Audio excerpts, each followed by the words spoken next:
উন্নয়নের কাজ আগামী দিনেও আমরা করব। মমতা বন্দ্যোপাধ্যায় সারা বাংলার উন্নয়ন করেছে, শুধু জাঙ্গিপাড়ার নয়, ফুরপুরা শরীফ না, ফুরপুরা শরীফের জন্য তো 10 কোটি টাকা দিয়ে উন্নয়ন পরিশোধ করে দিয়েছে। সিপিএম জমানায় কেউ করেছিল? আজ তো ফুরপুরা শরীফের উন্নয়নের থেকে পরিষদ থেকে কাজ হচ্ছে, তার মধ্যেও কেউ সমালোচনা করবে। সমালোচনা করার লোক চিরকাল সমালোচনা করে, তাদের আর কিছু করার নেই। যাকে দেখতে না পারি তার চরণ বাঁকা, তার দেখতে পারে না চরণ বাঁকা, কিছু করার নেই। যারা দেখতে পায় তারা দেখতে পায়, যারা দেখতে পায় না তারা কিছুই দেখতে পায় না। আমার কি করার আছে?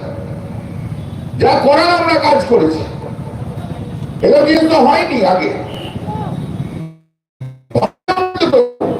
ডেভেলপমেন্ট বোর্ড ছিল ফুরপুরা শরীফের জন্য করে, কাজ তো হচ্ছে, কাজ তো হবে। আর কাজ হলে যখন কিছু মানুষের নাম হয়, তখন আবার কিছু লোক থাকে তার পিছনে কাঠি মারার জন্য তৈরি হয়ে যায়।